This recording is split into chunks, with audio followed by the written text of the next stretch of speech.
Olá,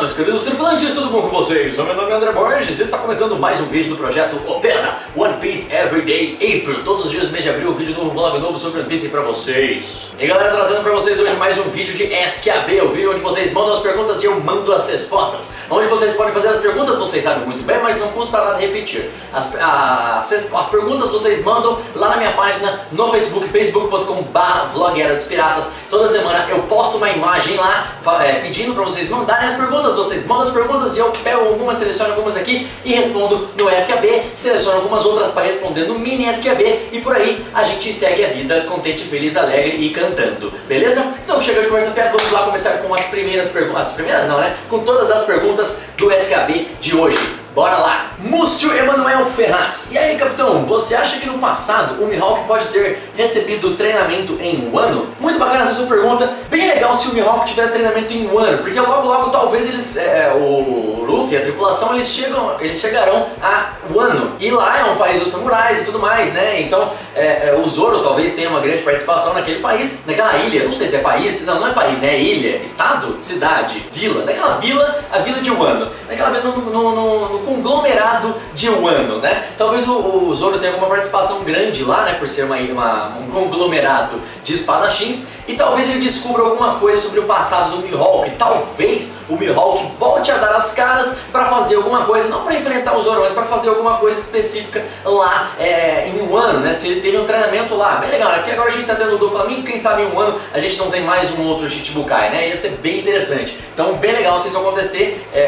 Se o Mihawk treinou lá, a gente vai ficar sabendo. Carlos Francisco Yamposa. Capitão, Shanks, quando foi falar com Barba Branca, ele disse que aquela cicatriz no olho foi feita pelo Barba Negra. E no início, quando o Luffy era criança, o Shanks já tinha a cicatriz. E naquela época o Barba Negra não tinha ainda a Akuma no Mi. Então como que ele conseguiu fazer aquilo ao Shanks? Será que ele também tem Haki do Rei? Eu não acho que é uma questão de Haki do Rei. Ok, o Barba Negra ele pode até ter o Haki do Rei, mas eu não acho que aquela cicatriz que ele fez no olho do Shanks foi por causa do Haki do Rei, nem o Haki do armamento, nem nada disso. Eu acho que o Shanks foi avisar o Barba Branca pra falar pro Ace não parar, falar pro Ace parar de procurar a Barba Negra, porque o Barba Negra é um cara traiçoeiro. Eu acho que ele tinha um pouquinho de amizade com o Shanks, mas não amizade sem amigo brother, mas tinha uma certa camaradagem, né, um respeito e tudo mais,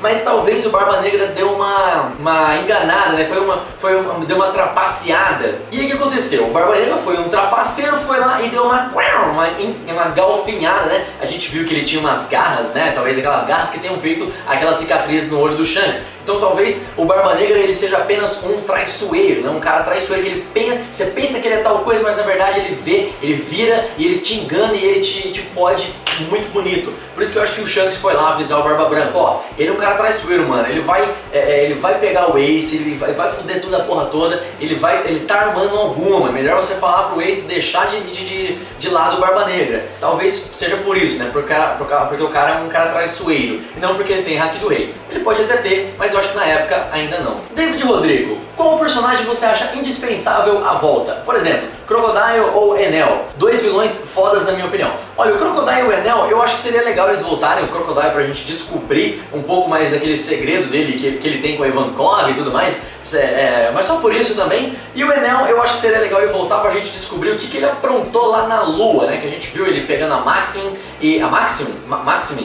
acho que é Maximin, e partindo lá pra Lua. Teve até uma história de capas do Enel, né, lá na Lua e tudo mais. Então seria legal a gente ver o que acabou virando desses dois personagens, né, o que acabou virando do Enel e o que teve no passado do Crocodile. Mas eu acho que indispensável a volta, eu não acredito que tenha nenhum personagem que apareceu até agora que seja indispensável à volta. Ok, a Kainu, sei lá, o Barba Negra, o Shanks, sei lá, o Dragon. Esses personagens ok, né? Eles apareceram um pouquinho, então é indispensável eles aparecerem de novo. Mas quem já teve a sua participação, eu acho que indispensável, nenhum dos que já tiveram participação são indispensáveis. Todos, você pode dispensar todos eles que não fará tanta diferença assim. Letícia Aparecida. No final da luta, eu acharia bem legal se o Luffy vencesse o Doflamingo e quando ele estivesse jogado no chão, o LOL aparecesse e pegasse a arma do Doflamingo e atirasse nele como ele fez com o seu próprio pai e como ele fez contra o Corazono. O que você acha dessa hipótese? Ou você ainda prefere a ideia da aparição do Kaido liberando a fúria no Doflamingo após ele ter perdido e fugido? Olha, a ideia do Kaido aparecer e derrotar, matar ou terminar de matar, liberando a sua fúria em cima do Doflamingo depois do Doflamingo ter perdido, é sim uma ideia muito bacana, é uma coisa que eu acho que vai acontecer, é muito bacana, seria muito bacana se isso acontecesse, mas isso que você falou, eu nunca tinha parado pra pensar, se o LOL aparecer lá e matar o Doflamingo assim como ele matou o Corazon e como ele matou o seu próprio pai.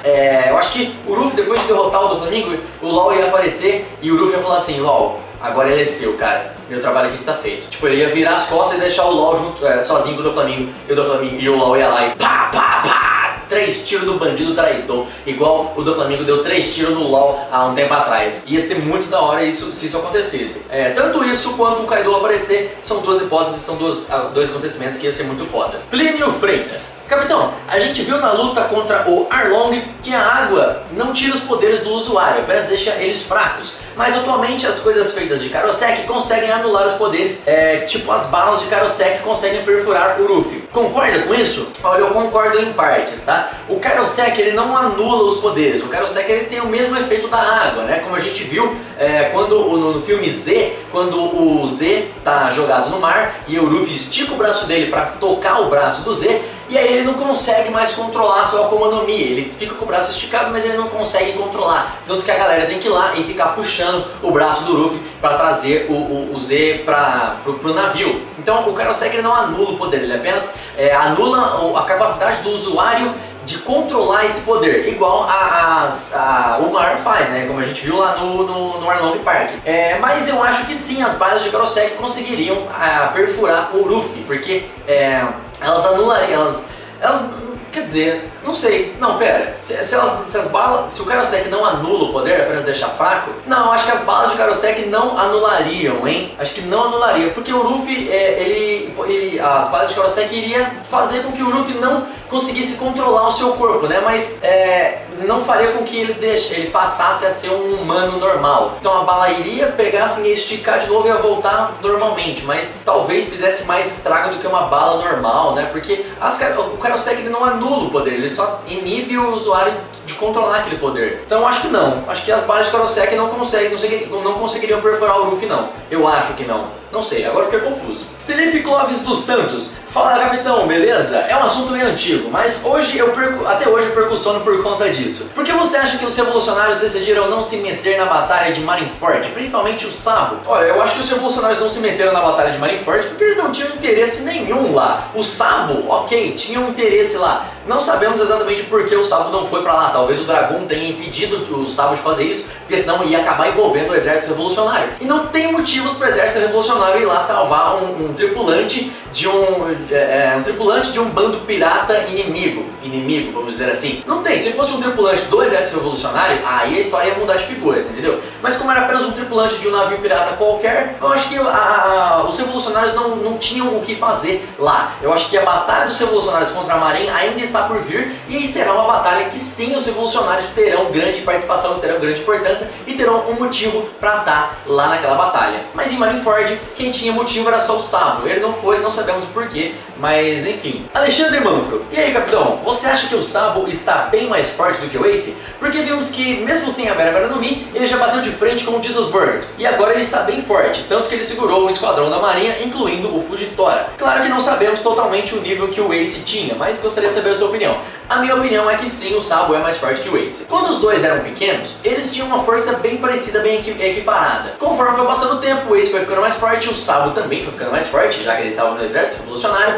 e foi, os dois ficaram muito fortes. O Ace comeu a Akuma no Mi, a Mera Mera no Mi, e aí então a força dele começou a ser baseada na Mera Mera no Mi. Então ele era forte e também era forte por causa da Mera Mera no Mi. Mas mais por causa da Mera Mera no Mi, porque todos os ataques dele, né, ou pelo menos os que a gente sabe, que a gente tem conhecimento, era com a Mera Mera no Mi. Já o Sabo não. Ele passou o tempo todo apenas treinando o corpo dele e a mente dele, fazendo o Haki do Armamento e tudo, o Haki do Armamento, né, que ele fez com aquela garra, né, tudo mais. Então ele acabou treinando o corpo dele, a força dele, acabou ficando um cara muito forte, tanto que ele se tornou o segundo em comando no exército revolucionário. Pra ser isso, você precisa ser muito forte. E aí, acima de tudo, o cara chega lá e come a Mera Mera no Mi. Além do cara já ter uma força incrível pra ser o segundo em comando no exército revolucionário, o cara vai lá e come a Mera Mera no Mi, deixando ele muito mais forte do que ele já era. Então eu acho que sim, o Sabo é mais forte que o Ace. O Ace em sua melhor forma e o Sabo agora também em sua melhor forma com a Mera Mera no Mi. Benedito Júnior, digníssimo Capitão André Borges, por que só podemos dar um like em seus vídeos do YouTube? Olha, Benedito Júnior, essa é uma pergunta que eu também me faço, viu? Por mim dava logo uns 15, 20 likes aí, porque o negócio pode dar like. Vamos dar like aí, galera. Eu não sou o Enel, mas 1000 likes é a meta. Ricardo Schuller, salve Capitão André, Lorde dos Piratas, manjador de tudo e todos. Beleza? Eu espero que puxar o saco ajude a escolher a minha pergunta. Não ajudou a escolher a minha pergunta, não é puxando o saco que eu vou escolher essa pergunta, mas eu escolhi essa pergunta porque ela é bem interessante. Você acha que se... Mas obrigado por puxar meu saco. Você acha que se tiver uma Zoan do macaco, o usuário pode virar um Ozaru? Ozaru, pra quem não lembra, é aquele gorilão do Dragon Ball, né? Que o Goku via, todos os Saiyajins viram aquele macacão enorme, né? Aquele lá que é o Ozaru. O usuário do Zoan do macaco poderia virar um Ozaru? Não, acho que não. É porque ele ia virar um macaco, né? Porque ele não... Tipo, se o Chopper comesse a fruta do macaco e aí ele comesse a Rumble Ball e ele virasse aquele monstrengo gigante, aí sim ele viraria um Ozaru. Ou se o usuário do macaco comesse a Rumble Ball do Chopper e aí funcionasse nele e aí ele conseguisse virar um monstrão, aí sim ele ia virar um Ozaru. Mas eu acho que normalmente não, porque normalmente ele ficaria só com o corpo de macaco. A Akuma no Mi não faria com que ele ficasse maior do tamanho de um Ozaru, tamanho do Monster Point do Chopper, aquele monstrengão. Ele vira só um macaco, então não.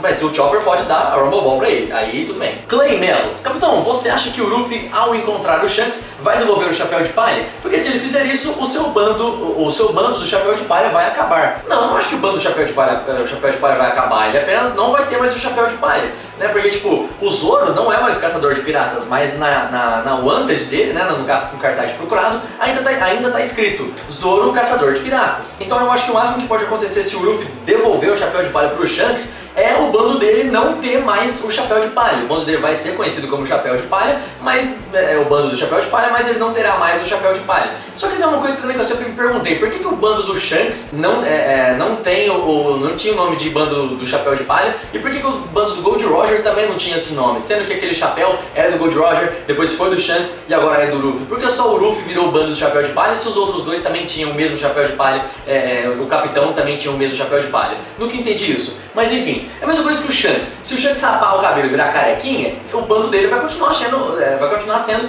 bando do Shanks, o Ruivo, mesmo que ele é careca, porque ficou popularizado com esse nome, sabe? O bando do Chapéu de Palha é um nome popular, todo mundo sabe que aquele é o bando do Chapéu de Palha. Não é porque ele perdeu o Chapéu de Palha que aquele bando vai deixar de ser o bando do Chapéu de Palha, né? Mas ele vai perder o Chapéu de Palha apenas, mas não a sua alcunha. E se o Shanks ficar careca ia ser bem legal, né, cara? Porque ia ser o Shanks ou careca, não o Shanks ou Ruivo. Imagina o Shanks careca, que estranho que ia ser. Matheus Reliabe, André, você acha que qualquer um do bando hoje poderia derrotar o Arlong? Com certeza, cara. Vamos pensar aí os mais fraquinhos do bando, né? O Chopper é forte. A Nami e o Sop. A Nami e o Sop, eles estão muito fortes, meu amigo. Eles estão muito fortes. Os dois conseguiram derrotar alguns tritões lá na Ilha dos Homens Peixes, né? E os dois, o Sop, que é aqueles monte de planta, né? As plantas muito loucas do Sop. A Nami, que é aqueles negócios de clima, tempo, tático, não sei o que, nossa coisa louca. Mano, os dois estão muito fortes agora. Pra eles derrotar o Arlong, porra, cara, ia ser babinha, ó. Babinha, mel na chupeta, mamão com açúcar. Ia ser super fácil. Esses dois que são os mais fraquinhos assim do bando, conseguir derrotar Arlong, muito fácil, com certeza. Aliás, voltando à pergunta aqui do David Rodrigo, que ele perguntou se algum personagem seria indispensável à volta, eu gostaria de ver o Arlong voltando pra Nami derrotar o Arlong. Ele aparece todo pomposo, mano, agora eu vou te pegar, não sei o que, minha vingança. Aí vai a Nami lá e fala assim, agora quem vai ter vingança sou eu, porque sou eu, agora eu tô mais forte, eu tô foda, eu que vou te derrotar, seu babaca. E a Nami vai lá e derrota o Arlong. Mano, ia ser da hora, viu? Porra, foda. E por fim, mas não menos importante, Binho Marcondes. Se a Boa Hancock transformasse o Pika em pedra, o que aconteceria? Eu acho que o Pika é a única pessoa no mundo inteiro de One Piece que não sofreria os efeitos da Hancock, porque ele já é pedra, né? E a gente viu que ele meio que consegue nadar por essas pedras, né? Quando ele fez aquele monstrão gigante de pedra, ele meio que conseguia nadar por dentro daquele monstro de pedra, né? Ele tava aqui, ele vinha nadando pra cá, assim, ele ia passando por dentro daquele monte de pedra. Então eu acho que se a Hancock transformasse ele em pedra, ele ia apenas nadar, ia sair daquele corpo, ia nadando pela pedra que tem no chão, né, no piso, ia passando e ia sair em outro lugar e ele ia fugir daquele ataque e ia ficar o totem de pedra lá e uma coisa assim. Mano, ia ser muito legal se isso acontecesse, mas eu acho que não funcionaria, tá? O poder da Boa Hancock no Pika não funcionaria. Talvez o Pika, se ele se apaixonasse muito pela Hancock, o coração dele iria ficar petrificado. Não sei, quando o Pika se petrifica, o coração dele também vira pedra? Não sei. Coração de pedra ele, né, cara? Que coisa feia isso. Mas não, mas mesmo assim eu acho que a Hancock não teria efeito no Pika. Ainda bem, né? Porque o Pika, o Pika. Bom, seguidores do Balança, eu vou ficando por aqui. O vídeo de hoje foi esse, o SKB, mais um SKB pra vocês. Espero que vocês tenham gostado. Se gostaram, não deixem de deixar o joinha aqui embaixo, deixar os seus comentários aqui, se inscrever no canal se você é novo e me ajudar a compartilhar o vídeo. Por favor, manda lá nesses grupos de WhatsApp aí, manda nos grupos do Facebook, manda pra todo mundo. Manda pro seu amigo que gosta de One Piece e manda pra ele que ele vai gostar. Manda lá que vai ser muito útil a sua ajuda na divulgação, beleza? Então já viram nessa, como sempre, brigadão pela presença de vocês em mais um vídeo meu. Um grande abraço e até o próximo vídeo. Tchau!